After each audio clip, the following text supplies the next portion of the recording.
یزید جو ہے وہ ظالم و فاسق بادشاہ تھا جس کے دور حکمران میں اہل بیت کا قتل ہوا ہے، واقع حرہ اہل مدینہ صحابہ تابعین کا قتل ہوا ہے اور ان کو لوٹا گیا ہے، اور بیت اللہ پر لشکر کشی کی گئی ہے۔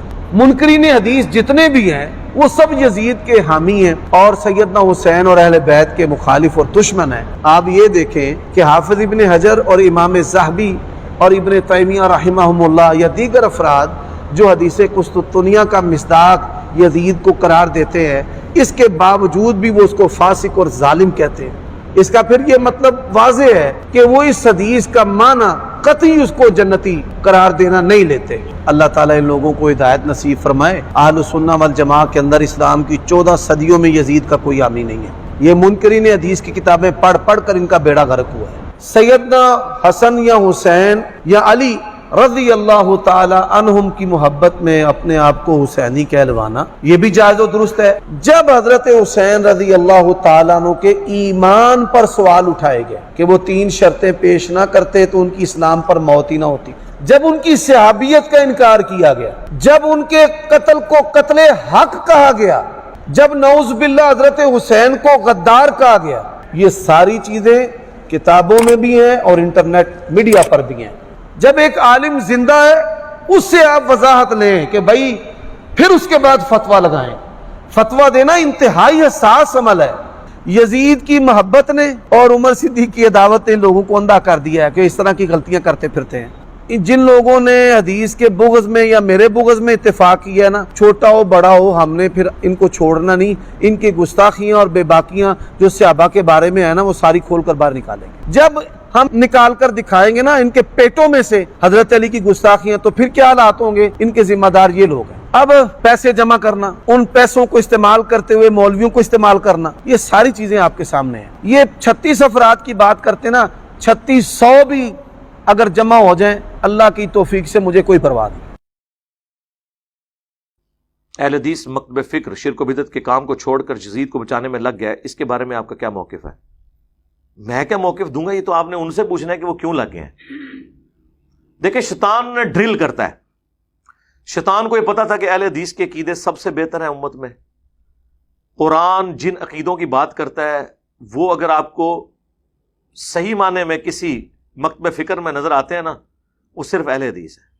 دیوبند، بریلوی، شیعہ یہ کوسوں دور ہیں ان عقائد اور نظریات سے جو قرآن میں آئے ہیں، خصوصاً عقیدہ توحید کے حوالے سے۔ تو شیطان وہاں تو ان کو مات نہیں دے سکا۔ اب احادیث میں آئے، بخاری مسلم جس کو سب کلیم کرتے ہیں اہل سنت کی کتابیں ہیں، اپنے عقائد اور اعمال کے اعتبار سے اہل حدیث ہی ہیں جو بخاری اور مسلم میں جو کچھ آیا اس کے مطابق چل رہے ہوتے ہیں، باقی تو اپنے بزرگوں کی کتابیں لے کے چل رہے ہوتے ہیں۔ اب شیطان نے کہا کہ ہم ان میں ڈرل کہاں سے کریں، تو ڈرل کرنے کے لیے اسے کوئی جگہ نہیں مل رہی تھی، تو اس نے پھر یہ سافٹ چیز ڈھونڈ لی کہ یزید کے مسئلے میں انہیں الجھا دیتے ہیں اور انہیں کہانی یہ کراتے ہیں کہ ہم یزید کا دفاع اس لیے کر رہے ہیں کہ اگر یزید کا دفاع کریں گے تو ان صحابہ کا دفاع ہوگا جنہوں نے یزید کی بیعت کی، اور حضرت معاویہ کا دفاع ہو جائے گا جنہوں نے یزید کو لگایا۔ لیکن یہ ان کی ایکویشن غلط نکلی، اس لیے کہ لوگ گھاس تو نہیں کھاتے، لوگوں کو نہیں پتا کیا ہوا ہے۔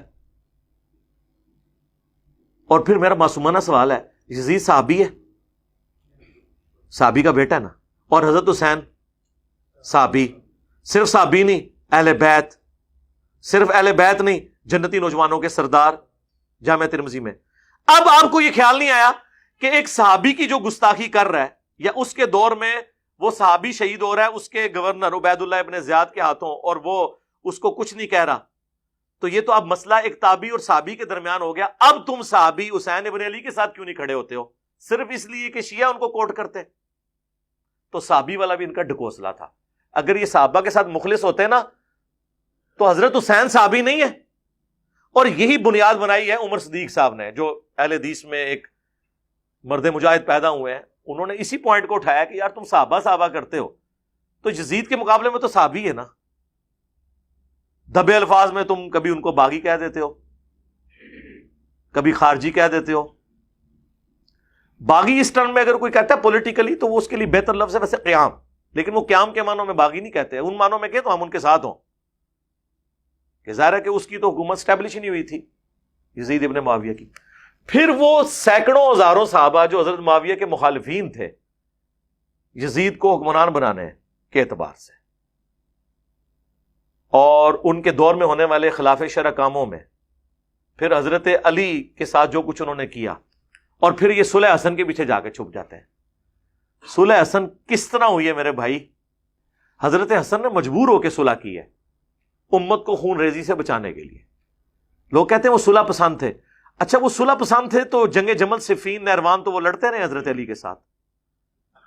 وہ تو ان کے جب سرداروں نے غداری کی حضرت حسن کے ساتھ، وہ بخاری میں نے کربلا ریسرچ پیپر میں ڈالا ہے، اور حضرت معاویہ سے انہوں نے مال پانی لے کے حضرت حسن کے قتل کا منصوبہ بنا لیا. پھر حضرت حسن کو پتا چل گیا کہ یہ میرے فوجی تو میرے ساتھ بھی غداری کریں گے، اور اگر جنگ کے بعد معاویہ جیت گیا تو لوگ یہ سمجھیں گے کہ اللہ کی نصرت اس کے ساتھ آ گئی ہے، تو بہتر یہ ہے کہ میں اس کو کمپرومائز کرتا ہوں. اور انہوں نے صلح کر لی. وہ صلح حسن تھی، اور صلح ہمیشہ شرائط کے اوپر ہوتی ہے. کیونکہ حضرت حسن نے اپنی پوسٹ چھوڑی تھی تو چند شرائط کے اوپر وہ میں نے اس میں ڈالی ہیں، جس میں صرف ایک شرط پہ عمل ہوا ہے، جو مال غنیمت میں اللہ نے حصہ مقرر کیا تھا مال فے والا، وہ ملتا تھا اہل البیت کو. باقی حضرت علی کی توہین اسی طرح جاری تھی. تو یہ صلح حسن کے پیچھے نہ چھپا کریں. صلح حسن منسوخ ہو گئی اسی دن جس دن حضرت معاویہ نے اس کی شرائط توڑ دی اور مرتے ہوئے اپنے بیٹے کو خلیفہ بنایا، جبکہ بات ہوئی تھی کہ امت کو شورا کے اوپر چھوڑیں گے. اور اگر کوئی کہتا ہے نا کہ جی ہم اس کو نہیں مانتے، تو حضرت حسین پھر یزید ابن معاویہ کے خلاف کیوں کھڑے ہوئے؟ حضرت حسین کا کھڑا ہونا اور کربلا کا ہونا یہ صلح حسن کی منسوخی ہے. آج کی ڈیٹ میں صلح حسن منسوخ ہو چکی ہے. یہ دھوکہ دینا بند کریں. ہمیں تو خیر اس زمانے میں بھی پتا تھا، یہ تو حضرت حسن کی شرافت تھی. حضرت حسن کو پتا تھا یہ پارٹی کون سی ہے. حضرت حسن کو نہیں پتا تھا کہ عمار کو باغی جماعت قتل کرے گی، عمار انہیں اللہ اور جنت کی طرف بلائے گا، یہ جماعت دوزخ کی طرف بلائے گی. پتا تھا. امت کے مفاد کے اندر انہوں نے ایک کمپرومائز کیا. اس کمپرومائز کے پیچھے آپ سارے معاملات، اور یہ کہتے ہیں نہیں جی صلح حسن کے بعد کوئی ایسا کام نہیں ہوا. تو میں نے تو مسلم شریف سے 6229 نمبر جو حدیث بیان کی ہے، لعن اللہ ابو تراب، ابو تراب پر اللہ کی لعنت، نعوذ باللہ، یہ تو حضرت معاویہ اور ان کے بعد میں آنے والے ادوار کے اندر یہ سارے کام ہو رہے ہیں. تو آپ کس طرح کہتے ہیں صلح حسن کے بعد وہ سارے کام ختم ہو گئے تھے؟ اور میں خصوصاً دیوبند، بریلوی اور اہل الحدیث ان سے یہ ریکویسٹ کروں گا کہ آپ لوگ تو بڑے شد و مد کے ساتھ حق چار یار کا نعرہ لگاتے ہیں، تو اس نعرے کے ہی قیامت مضمر ہے. اس کے بعد سیاست معاویہ زندہ باد نہ لگایا کریں، خلافت راشدہ حق چار یار یا خلافت راشدہ زندہ باد یہ نعرے لگایا کریں، تو ہم بھی آپ کے ساتھ کھڑے ہوں گے. آپ کو بھی یہ بات پتہ ہے کہ یہ نعرہ کیوں آپ نے ڈیوائز کیا تھا. لیکن اب آپ ان لوگوں کی وکالت نہ کریں کہ جن کی وکالت کرنے سے، یعنی بنو امیہ کی وکالت کرنے سے، اور بنو امیہ سے مراد میری حضرت عثمان غنی رضی اللہ تعالیٰ عنہ ہو یا عمر بن عبدالعزیز رحمہ اللہ تعالیٰ نہیں ہے، ان کے پیچھے بنو امیہ کو نہ چھپایا جائے، ادر دین ان کے ہیں. تو ان کی وکالت کر کے آپ شیخین کی، خلفائے ثلاثہ کی توہین تو نہ کروائیں. جو مقدمہ جس طریقے سے ہے اس کو ایکسیپٹ کریں. ادروائز اگر آپ اس طرح کے معاملات کو لے کے چلیں گے تو پھر ظاہر ہے کہ امت کے دل دکھے ہوئے ہیں. بعض لوگوں کو اس وقت بات سمجھ آ گئی، بعض لوگوں کو بعد میں بات سمجھ آئی، بعض لوگوں کو آج بھی سمجھ نہیں آ رہی، حالانکہ ہم احادیث دکھا رہے ہیں، اپنا ذاتی فتویٰ تو نہیں پیش کر رہے. یہ چھپتے تھے حضرت عبداللہ ابن عمر کے پیچھے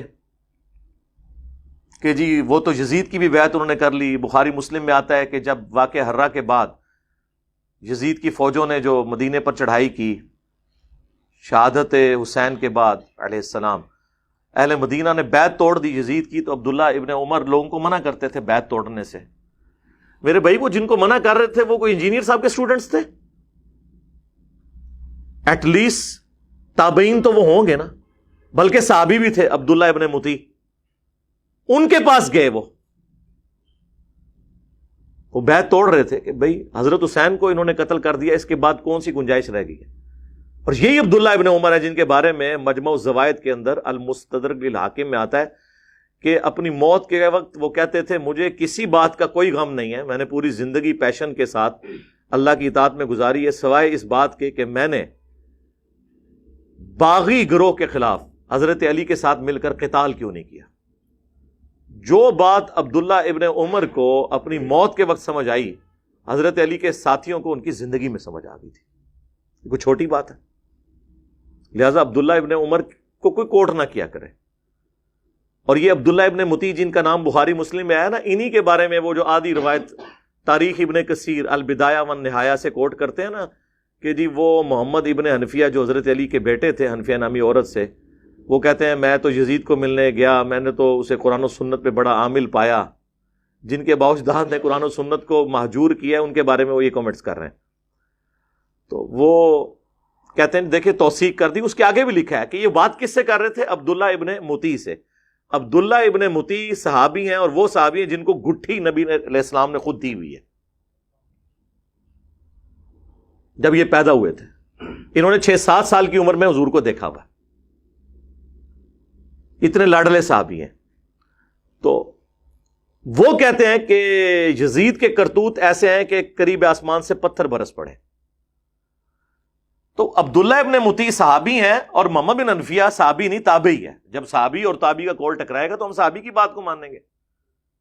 ویسے تو یہ صحابہ کی رٹ لگاتے ہیں، وہ یہ اسی طریقے سے ہے، وہ جیسے لوگ عشق رسول کی رٹ لگاتے ہیں، لیکن جب رسول اللہ کی کوئی بات پیش کی جائے تو ماننے کے لیے تیار ہی نہیں ہوتے.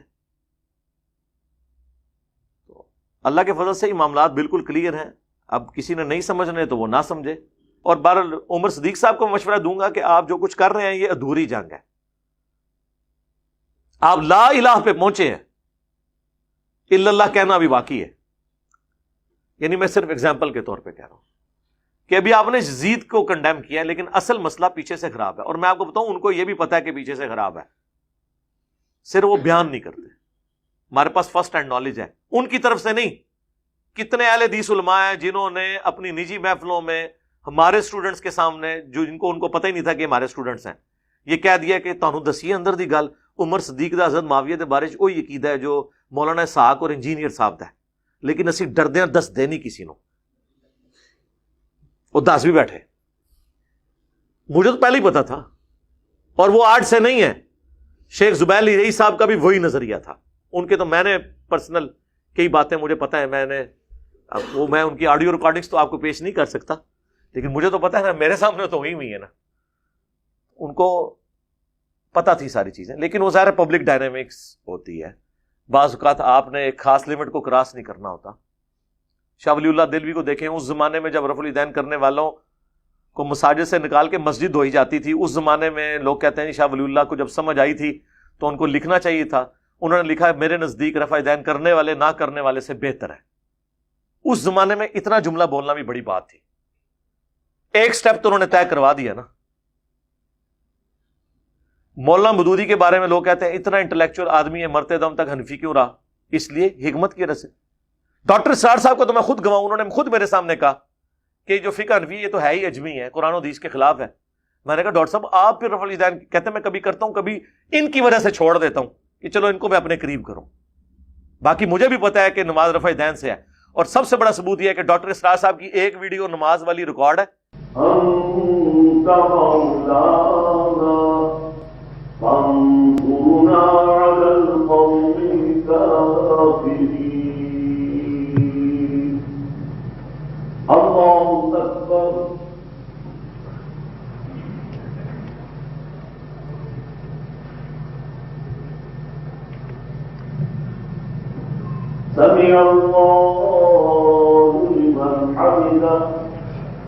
وہ نماز سائیڈ سے کیمرے سے ریکارڈ ہوئی ہے، یوٹیوب پہ رکھی ہے، رفع الیدین کے ساتھ ہے.